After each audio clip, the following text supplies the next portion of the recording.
আসসালামু আলাইকুম ওয়া রাহমাতুল্লাহি ওয়া বারাকাতুহু। প্রিয় দর্শক, ঈদের পরে আন্দোলন শব্দটা বিএনপির জন্য একটা গালি স্বরূপ মানুষ মনে করে, মানুষ মস্কারি করে বিএনপিকে নিয়ে ঈদের পরে আন্দোলন।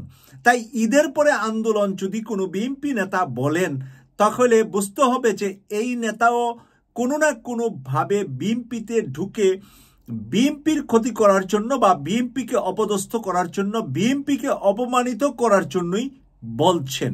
আমি ইত্তেফাক পত্রিকা থেকে একটি হেডলাইন আপনাদেরকে শোনাচ্ছি, তারপরে ওই নেতা সম্পর্কে আপনাদের অভিজ্ঞতা আছে, আপনারা বুঝতে পারবেন কে বলেছে এই কথাটা। নির্বাচনে রুটম্যাপ না দিলে ঈদের পরে আন্দোলন, বিএনপি নেতা হারুন, আলহাজ হারুন সাহেব, যিনি পাপিয়া আপার জামাই হিসাবে আমাদের কাছে দুলাভাই হিসাবে পরিচিত, চাঁপাইনবাবগঞ্জের ছেলে এই হারুন ভাই এই বছরটা খুব জমিয়ে রেখেছেন। বাংলাদেশের এই নতুন 25 সালটা মনে হয় হারুন ভাই আর পাপিয়া আপার হানিমুনের সাল হয়ে গেছে। উনি একেবারে জমজমাট সব সময় কথাবার্তা বলেন, যেই কথাগুলা নিয়ে সোশ্যাল মিডিয়া, মেইনস্ট্রিম মিডিয়া, একেবারে সব জায়গায় উনাদেরকে নিয়েই থাকতে হয় আমাদের। নতুবা ঈদের পরে আন্দোলন এই শব্দটা এই মুহূর্তে বুদ্ধিমান কোনো বিএনপি নেতা বলবে না, কারণ ঈদের পরে আন্দোলন বহুবার মির্জা ফখরুল ইসলাম আলমগীর বলতে বলতে এটা এখন বিএনপির জন্য একটা গালির মতো, মানে একটা মস্কারা, কঠিন মস্কারা। এবং রাজনীতির মাঠে এই মস্কারাটা খুব বেশি বিএনপি বিরোধীরা দিয়ে থাকে। এখন বিএনপি বিরোধীরা যেটা বিএনপিকে দেয়, সেটা যদি হারুন ভাই দেয়, তাহলে কি হারুন ভাই বিএনপির পক্ষে, নাকি ওই পারের কোনো যুগ সাজে হারুন ভাই এই সমস্ত কথা বিএনপির ভিতরে থেকে বলার চেষ্টা করছে। এখানে যা লিখেছে ইত্তেফাকে আমি আপনাদের সামনে তুলে ধরছি। বিএনপি চেয়ারপারসনের উপদেষ্টা ও সাবেক সংসদ সদস্য হারুনুর রশিদ বলেছেন, অন্তর্বর্তীকালীন সরকারের প্রধান দায়িত্ব ও কর্তব্য হচ্ছে বাংলাদেশে একটি অবাধ ও সুষ্ঠু নির্বাচন ব্যবস্থা করা। রমজানের মধ্যেই দয়া করে নির্বাচনী রুটম্যাপ ঘোষণা করেন, আর না হলে আমরা রমজানের পরে আরো বৃহত্তর কর্মসূচি নিয়ে মাঠে নামব। হুমকিটা কাকে দিচ্ছেন, ধমকিটা কারে দিচ্ছেন? ডক্টর মোহাম্মদ ইউনূসকে দিচ্ছেন।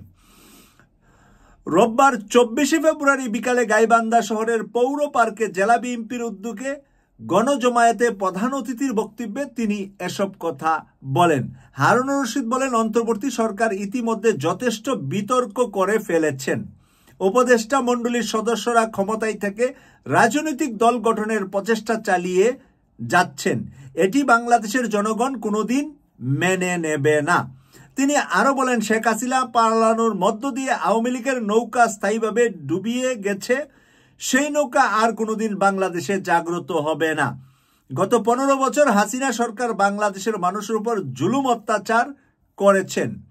গণজমায়েতে অন্যান্যদের মধ্যে বক্তব্য রাখেন বিএনপি রংপুর বিভাগীয় সহসাংগঠনিক সম্পাদক অধ্যাপক আমিনুল ইসলাম, কেন্দ্রীয় গ্রাম বিষয়ক সম্পাদক আনিসুজ্জামান খান বাবু, জেলা বিএনপির সভাপতি ডাক্তার মঈনুল ইসলাম সাদিক, সাধারণ সম্পাদক মাহবুবুর নবী টুটুল। প্রিয় দর্শক, আমার কথাটা হলো হারুন ভাইয়ের প্রতি, হারুন ভাই কি টালমাটাল হয়ে গিয়েছেন, নাকি হারুন ভাই ঠিক আছেন?